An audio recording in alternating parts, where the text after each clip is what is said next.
Horror कहानियां थी। कौन थी वो? मैं 8 महीने की प्रेग्नेंट थी और अपनी डिलीवरी के लिए अपने मायके गई थी। माँ ने मुझे फोन पर बताया, घर के पीछे की तरफ जो खाली जमीन थी ना, वहां पर एक नया कमरा बनवा लिया है। इतने सालों के बाद जैसे ही अपने घर में कदम रखा, कुछ अलग सा लगा। माँ, ये घर के पीछे की तरफ नया कमरा बनवाने की क्या जरूरत थी? अरे बेटा, घर के पीछे दूर दूर तक खाली जमीन है। तेरे पापा को कई दिनों से लग रहा था कि यहाँ पर एक कमरा बनवा लेंगे तो ताजा हवा मिल जाया करेगी। अब तो ये सब छोड़ और चल जल्दी से दूध पी ले। माँ, मैं थोड़ी देर में पी लूंगी, आप सो जाओ। मैंने दूध का गिलास उठाकर उस खिड़की में रख दिया। पता नहीं कब आंख लग गई। अचानक से खिड़की के पल्लों के खड़कने की तेज आवाज आई।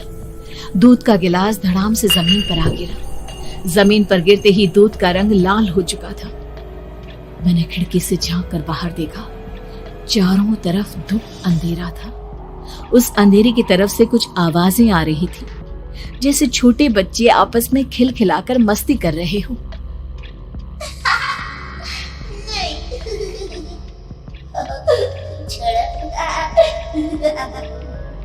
इतनी रात को इतने घनघोर अंधेरे में बच्चों की आवाज कैसे आ रही है? घड़ी में वक्त देखा तो ठीक 12 बजे थे। देखकर मैं सन्न रह गई। बुरी आत्माओं और भूतों की कई कहानियां मैं सुन चुकी थी। वक्त भी कुछ ऐसा ही था। ऊपर से मैं प्रेग्नेंट। सुना था कि ऐसे वक्त में अक्सर बुरी आत्माएं औरतों का पीछा करती है, तो क्या मेरे पीछे भी?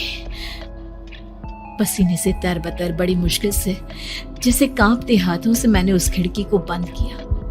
जल्दी से जल्दी उस कमरे से बाहर निकलकर माँ के पास जाने के बारे में सोचा, लेकिन जैसे ही दरवाजे की तरफ पलटी, लगा कोई साया हवा की स्पीड से दरवाजे के सामने से गुजर गया। मेरे गले में अटक कर रह गई। मैं जोर से चीख कर माँ को बुलाना चाहती थी, लेकिन वो आवाज खुद मेरे कानों तक नहीं पहुंच पा रही थी। तो माँ तक कैसे पहुंचती? खिड़की के पल्ले एक बार फिर तेज हवा के झोंके से धड़ाम करके खुल गया और पूरी ताकत से मैं चीख पड़ी। जानती थी मेरी चीख की आवाज सुनकर कुछ ही सेकंड में माँ वहां पहुंच जाएगी, लेकिन ऐसा कुछ हुआ ही नहीं। मेरा कलेजा डर के मारे फटा जा रहा था। आखिर माँ ने मेरी आवाज क्यों नहीं सुनी? इतनी गहरी नींद में तो माँ कभी नहीं सोती। ठीक पीछे खुली हुई वो खिड़की। मुझ में इतनी ताकत नहीं बची थी कि मैं पलटकर उस तरफ देख भी सकूं।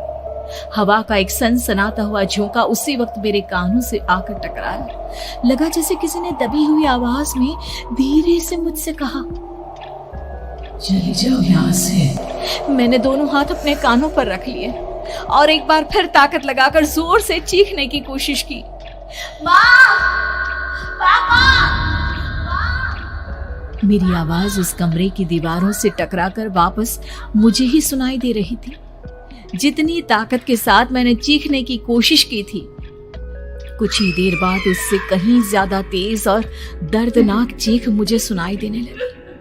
कि आवाज ठीक मेरे पीछे खिड़की से आ रही थी। वो आवाज मेरे कानों में पिघलते हुए लोहे की तरह गिर रही थी। उन आवाजों में हैवानियत थी। वो आवाजें किसी इंसान की नहीं है, इतना मैं समझ चुकी थी। कांप रहे हाथों से मैंने अंधेरे में कुछ ढूंढने की कोशिश की। तभी अचानक मेरा हाथ बेड पर रखी टॉर्च पर पड़ा। किसी तरह ताकत लगाकर टॉर्च का बटन ऑन किया, लेकिन ये क्या? सामने दरवाजे पर 3 छोटी लड़कियां खड़ी हुई थी। उनके हाथ में स्टील के चमचमाते हुए चाकू थे। मैं घबराकर लड़खड़ाई और पीछे की तरफ हटी, लेकिन तब तक वो मेरे पास आ चुकी थी। उनकी गर्दन टेढ़ी थी और उनके हाथों के वो चाकू मेरे पेट को निशाना बनाने को तैयार।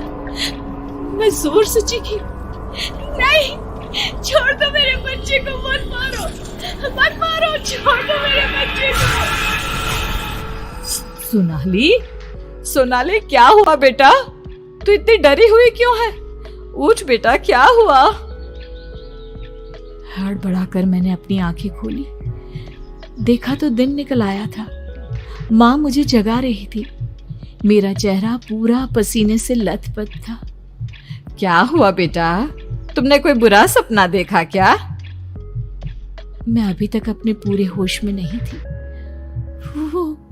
वो मेरे बच्चे को मार देगी माँ। वो लड़की मेरे बच्चे को। मैंने घबराकर अपने पेट को छुआ। सब कुछ ठीक था। और वो दूध जो रात को यहाँ पर गिर गया था, उसका रंग लाल हो गया था। माँ ने हंसते हुए दूध का गिलास मुझे दिखाया। तुमने दूध पिया ही नहीं, पूरा का पूरा ऐसे ही रखा हुआ है। तुमसे कहा था ना सोनाली, सेहत के लिए लापरवाही ठीक नहीं बेटा। लेकिन मैंने तो सब कुछ अपनी खुली आंखों से देखा था। ये सपना कैसे हो सकता है?